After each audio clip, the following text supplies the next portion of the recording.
Assalamu alaikum. Today we are going to start another series which is tenses.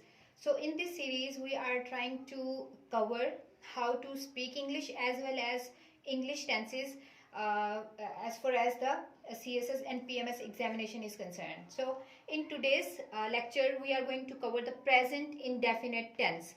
So in this lecture we will cover where and how we use the present indefinite tense, right? So it's very complicated for most of the student, like how to speak English and how to write English essay. So present indefinite tense is the one of the most important tense in English essay as well as in speaking, in English speaking, right?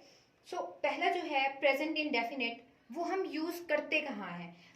Urdu में हमें इसकी पहचान जो हमें teachers ने पढ़ाई आज तक, वो उर्दू में है कि अगर कहीं पे ता है, ती है या ते है आ जाए तो वो क्या होगा, वो हमारा वहां पे प्रेजेंट इंडेफिनिट टेंस लगेगा। जहां पे भी हमारा ता है, ती है, ते है आ जाए। तो आज हम इस रोड लर्निंग से थोड़ा सा डिफरेंट वे से टेंसेस को पढ़ने की कोशिश करते हैं। तो प्रेजेंट इंडेफिनिट का जो पहला यूज है, प्रेजेंट इंडेफिनिट टेंस का जो पहला यूज है, वो हम कब करते हैं? जब हमने डेली या रिपीटेड कोई एक्शन बताना हो, कोई ऐसा काम जो हम डेली करते हैं, जो हमारी रूटीन है, जो हमारी हैबिट में भी आ जाए, उसके लिए हम क्या यूज करते हैं? प्रेजेंट इंडेफिनिट यूज करते हैं। For example, I go to school एक बहुत ही कॉमन सा टेंस है, आई गो टू स्कूल। अब इसमें हम क्या बता रहे हैं? मैं डेली स्कूल जाता हूँ, sorry, I go to school, मैं स्कूल जाता हूँ। इसमें डेली का भी यूज नहीं करें। आई गो टू स्कूल, इसमें क्या है? हम ये बता रहे हैं कि मेरी जो स्कूल जाना है वो एक रूटीन है, एक रिपीटेड एक्शन है और ये काम हम डेली करते हैं। I go to school. अगर यही चीज आप इस तरह कहते हैं, I am going to school,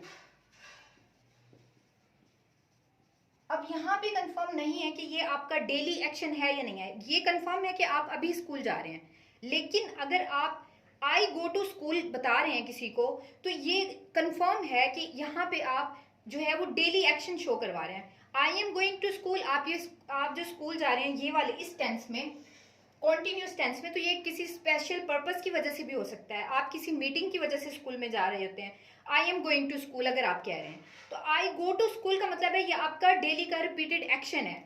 इसी तरह आई गो फॉर अ वॉक, अब यहां पे भी आप बता रहे हैं कि आप जो है वो वॉक के लिए जाते हैं। यहाँ पे ते आ गया। अब सिंपल इसको हटा के, इसका जो एक सिंपल तरीका है याद करने का, आपके जो पूरे दिन की एक डेली रूटीन होती है। आप सुबह उठते हैं, ब्रश करते हैं, ब्रेकफास्ट करते हैं, स्कूल कॉलेज ऑफिस जो भी आपका काम है वो करते हैं, उसके बाद आप घर वापस आते हैं या आप किसी कोचिंग सेंटर में जाते हैं, शाम को वापस आते हैं। ये आपके पूरे दिन की रूटीन है।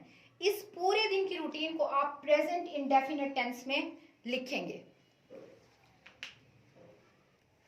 अब प्रेजेंट इंडेफिनिट टेंस को बनाने का तरीका देखते हैं। किसी भी टेंस को बनाने के लिए आपको चाहिए एक सब्जेक्ट, एक वर्ब और एक ऑब्जेक्ट। समटाइम अगर ऑब्जेक्ट ना भी हो टेंस में तो भी सेंटेंस कंप्लीट हो सकता है सब्जेक्ट या वर्ब के मुकम्मल होने पे।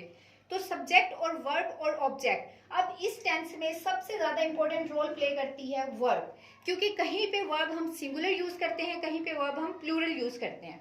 अगर आपने यहाँ पे नोट करना है, प्रेजेंट इंडेफिनिट टेंस में अगर हम किसी ही को रेफर कर रहे हैं, शी को रेफर कर रहे हैं, इट को मेंशन कर रहे हैं या कोई भी ऐसा सिंगुलर नेम, तो हम अपनी वर्ब के साथ एस या ईएस पुट कर देते हैं। सॉरी, एस या ईएस, ही, शी, इट या किसी भी नेम के साथ प्रेजेंट इंडेफिनिट टेंस में हम एस या ईएस लगा देते हैं वर्ब के साथ।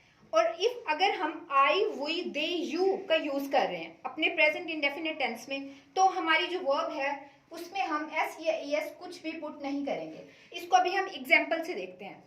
अभी मैंने एक एग्जाम्पल लिखी थी, आई गो टू स्कूल। यहां भी मैंने यूज किया है आई। ये हमारा सब्जेक्ट है, ये हमारी वर्ब है गो।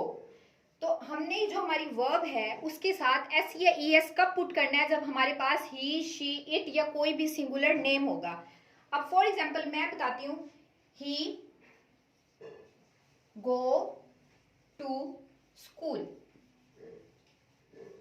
अभी हमने डिस्कस किया था कि किसी की रूटीन बताने के लिए हम प्रेजेंट इंडेफिनिट यूज करते हैं। अब अगर मैं स्कूल जा रही हूँ, मेरी डेली की रूटीन है स्कूल जाना, तो मैं बोलूंगी आई गो टू स्कूल। अगर मैं किसी ऐसे बंदे की बता रही हूँ, किसी दूसरे बंदे की बता रही हूँ कि वो डेली स्कूल जाता है, ही या शी स्कूल जा रहा है, उसकी रूटीन बता रही हूँ, ही गो टू स्कूल। अब यहाँ पे देखते हैं हम कहाँ हमने एस या ई एस लगाना है। ही शी इट के साथ हम क्या लगाएंगे, वर्ब में एस या ई एस लगाएंगे। अब देखें, ही के साथ हमने जो वर्ब लगाई है उसमें हम एस या ई एस पुट करेंगे, तो हमने यहाँ पे ई एस पुट करना है। अभी हम देखेंगे एस या ई एस कौन कौन सी वर्ब में पुट होते हैं। तो ही गोज टू स्कूल, ये हो गया। अब इसमें आप सिंपल मेथड, अगर आप स्पीकिंग के रेलिवेंसी से देख रहे हैं ये वीडियो, तो आपने जो आपकी जो डेली रूटीन होगी ना, वो आई वाली, I wake up early in the morning, I go to school, I drink water, I eat whatever you want to eat. So जो भी आपने मेंशन करना है उसके साथ आप सिंपल वर्ब लगाएंगे, गो लगाएंगे, स्पीक लगाएंगे, ईट लगाएंगे, ड्रिंक लगाएंगे। ये जितनी भी वर्ब हैं वो सिंपल रहेंगे जब आप बताएंगे। तो आप प्रैक्टिस करें पहले अपने पूरे दिन की रूटीन बनाने की इंग्लिश में, बिल्कुल simple. I go to school, I wake up early, I go to office, जहां पे भी आप जा रहे हैं आप सिंपल रूटीन बनाएं सिर्फ अपने, क्योंकि उसमें एस ये एस का कोई प्रॉब्लम ही नहीं है। लेकिन वही सेम रूटीन जब आप दूसरे पे अप्लाई करेंगे, जब आप बोलेंगे ना I get up early in the morning, लेकिन जब दूसरा उठेगा, ही या शी को आप बताएंगे he get up early in the morning, right.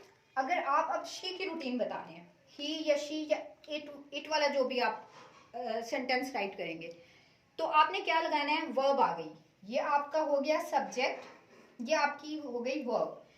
तो ही या शी के साथ आपने वर्ब में लगा देना है S. She gets up early in the morning, right. अब आपने बोला था आई ड्रिंक वाटर, लेकिन अब मैं बता रही हूं किसी दूसरे का, ही या शी के साथ जब आप लिखेंगे ड्रिंक वाटर, यहां पे क्या चेंजेस आएगी। अब ही या शी के साथ हमारे पास फॉर्मूला है कि हमने वर्ब में एस या यस पुट करना है, तो आपने ड्रिंक्स लगा देना है, ही ड्रिंक्स वाटर, क्योंकि ही या शी या इट हमारे साथ वर्ब में एस या यस लेंगे। लेकिन जब आप आई वी दे यू का जिक्र करेंगे तो आपकी वर्ब सिंपल रहेगी, उसमें कोई आपको दे गो टू स्कूल, अगर यहाँ पे आप आई को कट कर दें, यहाँ पे आप लगा दें दे, वर्ब ऐसे ही रहेगी दे गो टू स्कूल। लेकिन जब ये हो जाएगा ही, जो कि हमारे फॉर्मूले के अकॉर्डिंग है ही, तो अब ये हो जाएगा गोज। इसी तरह यू लगा दें, you go to school, you के साथ भी वर्ब सिंपल रहेगी। तो सिर्फ आपने ये फॉर्मूला याद करना है, कहीं पे भी सिंगुलर नेम आ जाए, ही शी या इट आ जाए। फॉर एग्जाम्पल अगर आप पेन के बारे में कोई ऐसे लिख रहे हैं,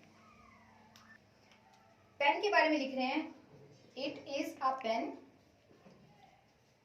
इट के साथ अब आप बता रहे हैं इट राइट्स, यहाँ पे राइट नहीं होगा, यहाँ पे इट आ गया, इट के साथ आपकी वर्ब आ गई है तो उसमें एस लगेगा, इट राइट्स, राइट। तो इसी तरह जब आप ही शी इट के साथ कोई भी लगाएंगे वर्ब, तो उसमें एस या एस का आप इजाफा करेंगे।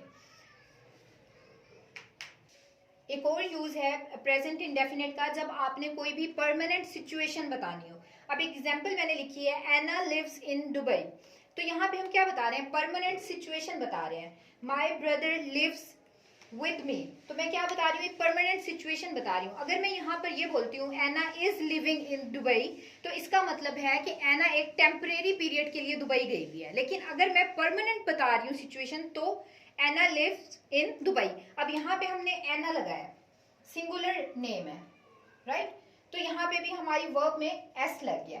इसी तरह एक जब यूनिवर्सल ट्रूथ के बारे में हम बात करते हैं, यूनिवर्सल ट्रूथ जो ऐसा ट्रूथ है जो एक डेफिनेट सच्चाई है, जैसे अर्थ रिवॉल्व्स अराउंड द सन। अब यहाँ पे भी अर्थ हमारा सिंगुलर नाउन है, तो यहाँ पे हमने एस लगा दिया रिवॉल्व में, अपनी वर्ब में, तो ये एक परमानेंट सच्चाई है, earth revolves around the sun. इसी तरह वाटर बॉइल्स आएगा, क्योंकि पानी उबलता है, water boils at 100 degree temperature पे अगर हो तो वो वाटर बॉइल्स आएगा, राइट।